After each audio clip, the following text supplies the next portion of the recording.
Era difícil acreditar, impossível esquecer. O homem mais poderoso dos Estados Unidos tentando manter a compostura, lágrimas escorrendo pelo rosto. Ele que tinha sido eleito com o maior número de votos na história do país, ele que queria sair da presidência e entrar para a história como pacificador. Richard Nixon, desgraçado e destruído, estava sendo expulso da Casa Branca para o exílio no próprio país. A queda começou neste prédio, cujo nome hoje é sinônimo de corrupção oficial e abuso de poder.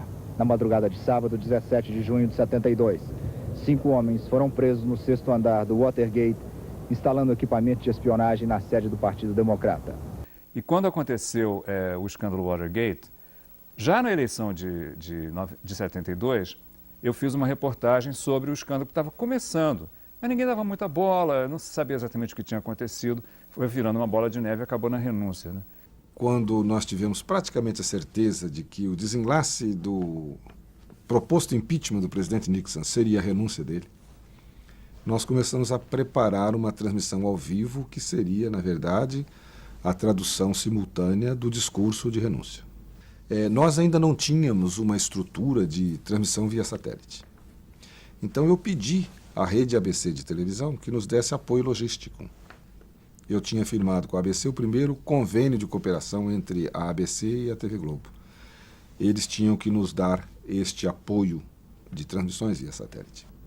Nós íamos para um estúdio em Nova York, pegávamos a linha que vinha da Casa Branca diretamente do Salão Oval do presidente, passava com esta linha dentro deste estúdio onde eu estava, juntava com a minha voz e mandava para a TV Globo.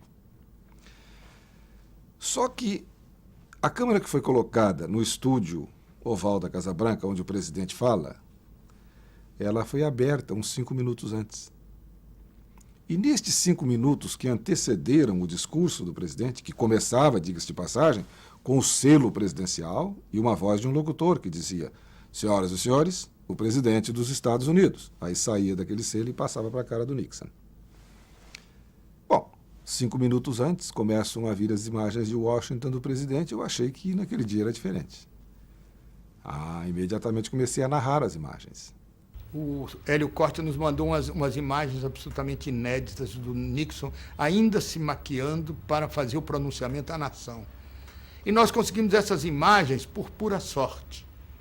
Surpreendentemente, eu vejo o Nixon rindo e pedindo à moça da maquiagem: olha, bota mais um pouquinho de pó aqui que eu não estou bonito. Olha aqui, vem cá, chega aqui, passa aqui. Vê se ficou bom agora. E os dentes? E rindo, e mostrando os dentes para a câmera, e olhando para a câmera: meu olho está bonito aqui, precisa de um pouquinho mais de pó aqui. Vem cá, passa mais pó aqui, ó, mais um pouquinho. Quem sabe batom? Batom? Entendeu? E esses 5 minutos do Nixon fazendo isso estavam no ar na TV Globo ao vivo. E nós gravamos isso. E o Armando Nogueira me disse: faz um boa noite com isso. O jornal já estava no ar, eu redigi, nem lembro o texto, que eu não guardei. De repente, entra o selo presidencial, o locutor anuncia com aquela voz grossa: e agora, senhoras e senhores, o presidente dos Estados Unidos. Aí corta para o Nixon, e ele com aquela cara de choro, com aquela tristeza: meus amigos, nada me resta senão renunciar à presidência dos Estados Unidos, com a emoção. I shall resign the presidency effective at noon tomorrow. Vice President Ford will be sworn in as president at that hour in this office. Imagens não só do pronunciamento dele, como imagens de bastidores que o Hélio Costa tinha conseguido. E foi o Heron Domingues, que era o apresentador do jornal. Foi uma coisa realmente tão emocionante do ponto de vista, assim, jornalístico.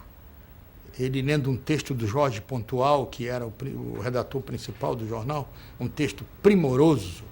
Eu redigi um texto que era assim mais um comentário, como se fosse uma crônica sobre o final, né, meio gaiato, a palavra não foi essa, mas enfim, meio engraçado, meio humorístico de um grande líder que cai, né? Então a gente fez um boa noite. Eu entrei no estúdio com o texto que eu não tinha lido antes, né? E entreguei para ele, assim, por baixo passei por baixo, assim, para não aparecer, enfiei a mão.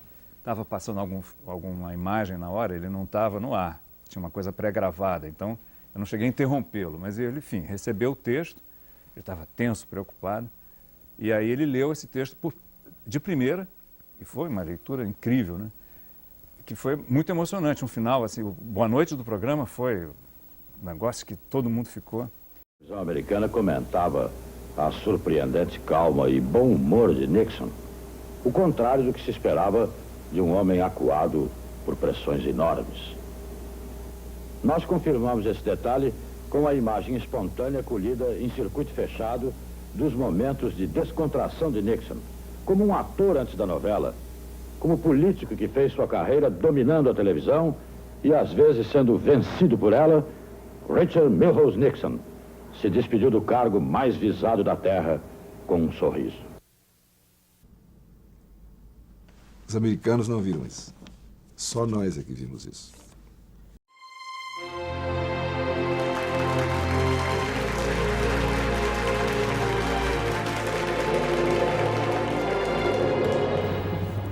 Eu fiquei emocionadíssimo, desci, fui ao estúdio, dar um abraço no Heron, propus a ele que nós jantássemos mano a mano para comemorar.